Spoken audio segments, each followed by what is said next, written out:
पिछले नवंबर माह में एडमिनिस्ट्रेटिव काउंसिल की बैठक में ये फैसला किया गया कि देश के अन्य राज्यों की तरह तथा केंद्र सरकार की तरह जम्मू कश्मीर में भी सिविल सर्विस ऑफिसर्स इंस्टीट्यूट की स्थापना की जाएगी।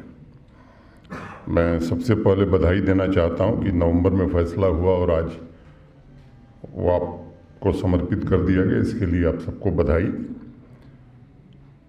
मुझे ध्यान है 1998 में एक सोसाइटी बनाकर सबसे पहले दिल्ली में कस्तूरबा गांधी मार्ग पर पहले इंस्टीट्यूट की स्थापना की गई थी, जो सिविल सेवा के अधिकारियों, उनके आपसी इंटरेक्शन के सभी पहलुओं और उनके बीच समन्वय की भावना को विस्तार देने के लिए एक महत्वपूर्ण कदम माना गया।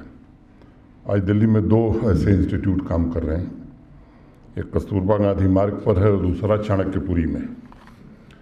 जम्मू तथा कश्मीर में दोनों स्थानों पर जैसा बताया गया, जम्मू में भी और श्रीनगर में भी ये प्रस्तावित है। जम्मू आज आपके सामने है और जैसा यहाँ के मंडलायुक्त श्री रमेश कुमार जी ने बताया कि ये अस्थायी व्यवस्था है, इसके लिए ज़मीन इन्होंने चिन्हित की है, तो स्थानांतरित करके उसके निर्माण की कार्रवाई आगे पूरी की जाएगी। विस्तार से उन्होंने बताया, इसलिए उस विषय में मैं नहीं पढ़ना चाहता हूँ। एक बात मैं ज़रूर कहना चाहता हूँ कि एक ही फेज में सम्मत प्रस्ताव कर दीजिएगा। मुझे लगता है कि अगर 2-3 फेज में बनाएंगे तो बढ़िया बनेगा और पैसे की कोई कमी मुझे नहीं लगता है कि उसमें आएगी। ये एक बेहतरीन माध्यम होगा, जैसा अभी मेहता जी बता रहे थे। सभी सर्विसेज के ऑफिसर, उनके परिजन एक साथ बैठेंगे, चर्चा करेंगे और जो हमारे अवकाश प्राप्त वरिष्ठ अधिकारी हैं, उनके अनुभवों का लाभ भी मुझे लगता है कि बहुत सारे हमारे सहयोगी ले सकेंगे। संविधान में जो शब्द आप लोगों के लिए प्रयोग किया जाता है वो है लोक सेवक, और इसी की चर्चा बार बार होती है। मुझे लगता है कि जब संविधान सभा में चर्चा हो रही थी तो जो नीति निर्माता हमारे देश के उस समय थे, तो उनके दिमाग में कोई कल्पना रही होगी कि हमारे देश के ऑफिसर्स कैसे होंगे, उनकी भूमिका क्या होगी। तो जो हैंगओवर था ब्रिटिश राज का, उसी में लोग चलेंगे या उनकी भूमिका दूसरी होगी। मुझे लगता है कि इसी के कारण ये शब्द उन लोगों ने चयनित किया होगा, लोक सेवक का। और उद्देश्य भी यही था कि सामान्य नागरिक की सेवा बेहतर ढंग से ये लोग कर सकेंगे और राष्ट्रीय हितों को सर्वोच्च प्राथमिकता दे सकेंगे।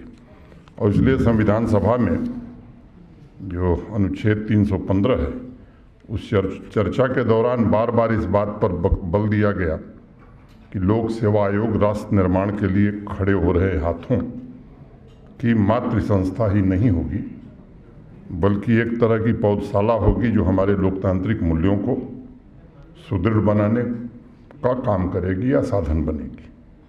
ये भी सच है कि 75 वर्ष पूर्व जो चुनौतियां थीं जब ये चर्चा हुई थी, मुझे लगता है कि वो आज नहीं है। उनका स्वरूप, उनका स्केल काफ़ी बदल चुका है। अब पूरी दुनिया इंटरकनेक्टेड वर्ल्ड हो गई है और मुझे लगता है कि सिविल एडमिनिस्ट्रेशन को सुचारू रूप से संचालित करने के लिए नित नए स्किल्स की आवश्यकता है। अनेक क्षेत्रों के साथ साथ सामंजस्य स्थापित करना स्वयं में चुनौती बढ़ती जा रही है। तकनीक रोज़ बदल रही है, तेज़ गति से बदल रही है। जिस गति से हम आगे बढ़ रहे हैं, मुझे लगता है कि उससे ज़्यादा गति से वो आगे बढ़ रही है। तो कई बार उसके साथ कदम मिलाकर चलना ये बड़ा दुष्कर कार्य होता जा रहा है। तो इसलिए मुझे लगता है कि उस चुनौती के साथ हम सब लोग अब रूबरू हो सकें, ये आवश्यक भी है।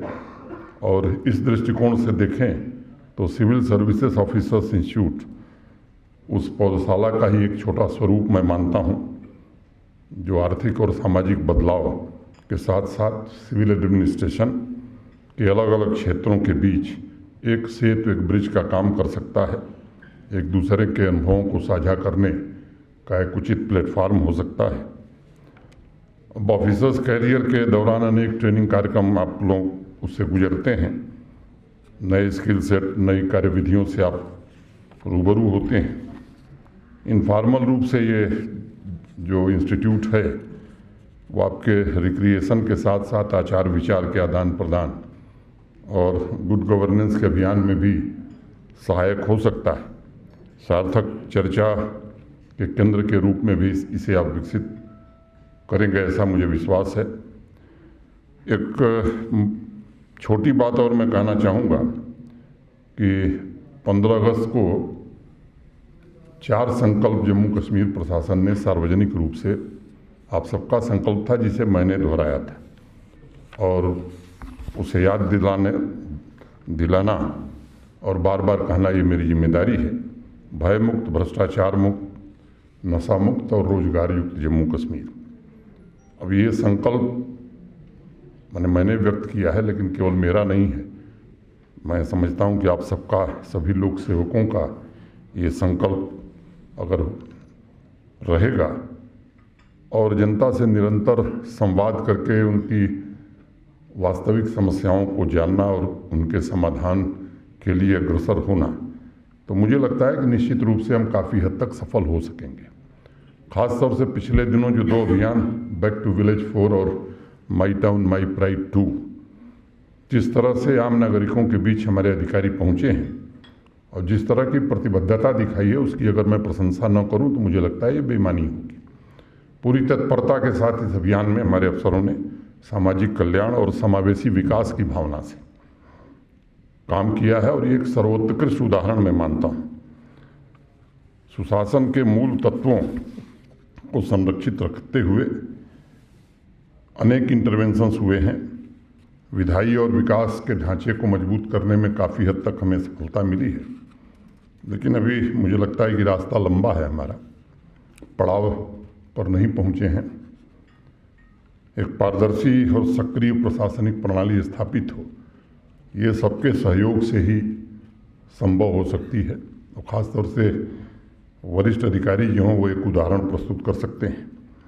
अभी मेहता जी जिक्र कर रहे थे ऑनलाइन सर्विसेज का, ये सच है कि 400 से ज़्यादा सर्विसेज ऑनलाइन कर दी गई हैं। कोशिश ये हो रही है कि इन सर्विसेज का फीडबैक भी हम लें। रैपिड असेसमेंट सिस्टम भी लागू किया है। काफ़ी संख्या में लोग इसमें हिस्सा नहीं लेते हैं, लेकिन जितने लोग हिस्सा ले रहे हैं, संतोष की बात यह है कि हमारी अप्रूवल रेटिंग जो है वो काफ़ी अच्छी है और इस पर हम सब निश्चित रूप से प्रसन्न हैं। 85% नागरिक ये मानते हैं कि हमारी सर्विसेज आम आदमी के हित में है और अब उन 25-30 सेवाओं को जिनका संबंध सीधा जनता से है, मुझे लगता है कि उसमें वो व्यवस्था करने 3 सर्विसेज हो गई हैं ना। अगले 1 महीने में कोशिश होगी कि ये 3 सर्विसेज पूरी तरह से, क्योंकि जब भी थोड़ी गुंजाइश छूटती है तो एक बार मैं देख रहा था डोमिसाइल सर्टिफिकेट ठीक 15वें दिन कैंसिल कर दिया जाता है। जो समय सीमा है उसके आखिरी दिन उस फॉर्म को अस्वीकृत करना, तो समझ में आता है लोगों को भी।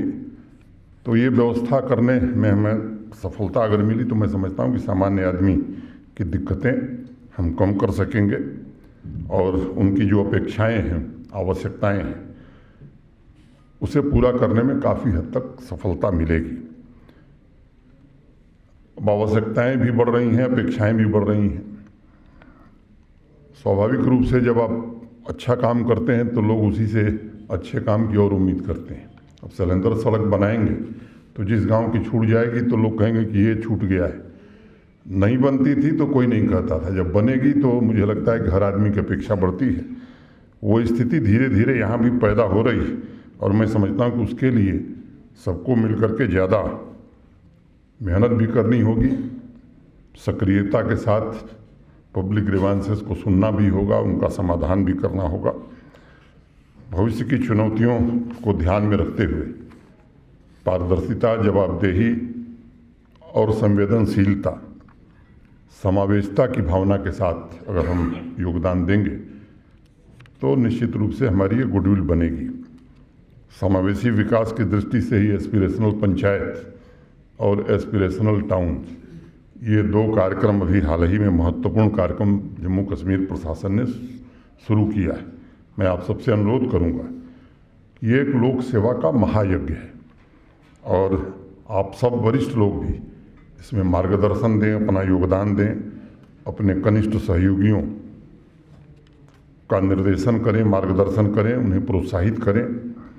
अंत में आप सबको मैं शुभकामना देता हूं और भयमुक्त व्यवस्था की जब हम बात करते हैं तो मुझे लगता है कि आम नागरिक और प्रशासनिक अधिकारी ये दोनों समाहित हैं। ऐसे प्रशासनिक व्यवस्था में यकीन रखना जहां सुविचारित और कानून के अनुरूप फैसले लेने में हमारे अधिकारी एक पल के लिए भी न हिचकें न रुकें, मैं समझता हूं यही भयमुक्त व्यवस्था कही जा सकती है।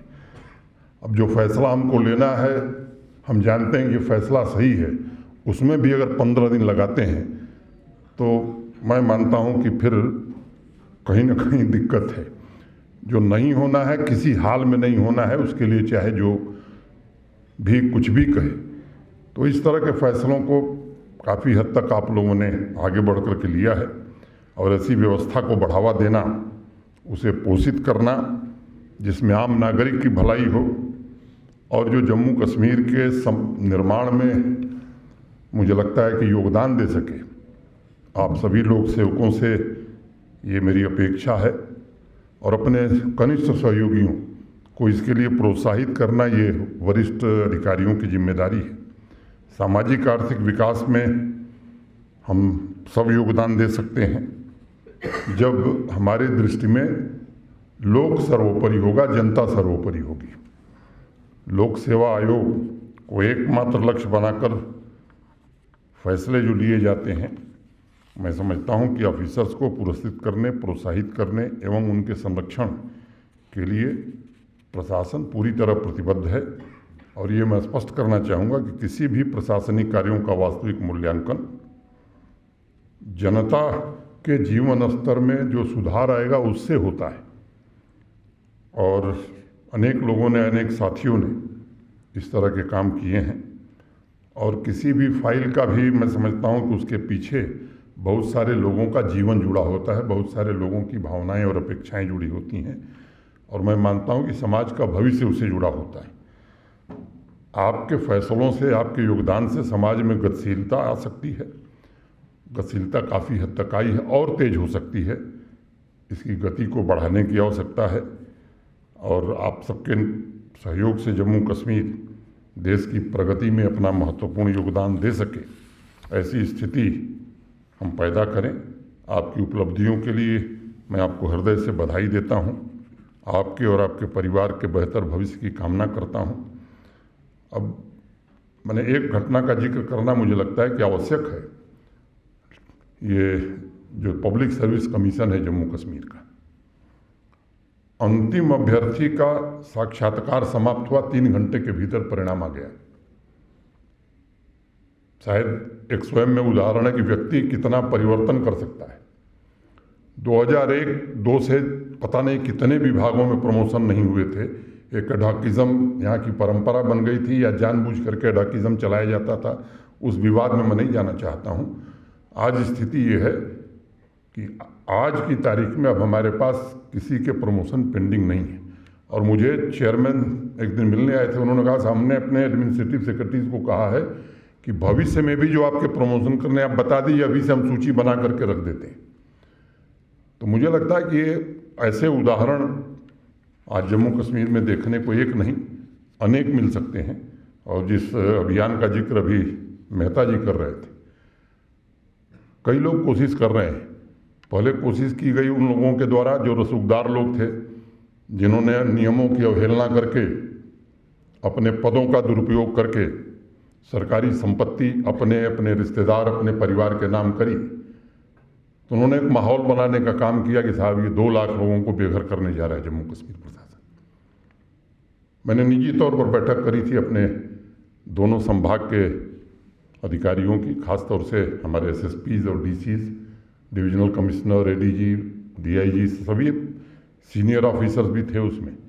और मैंने कैटेगरिकली उनसे एक बात कही थी कि भाई सामान्य रूप से ये देखा गया है कि जब भी इस तरह के आदेश होते हैं तो सबसे पहले शिकार गरीब आदमी होता है, सामान्य आदमी होता है।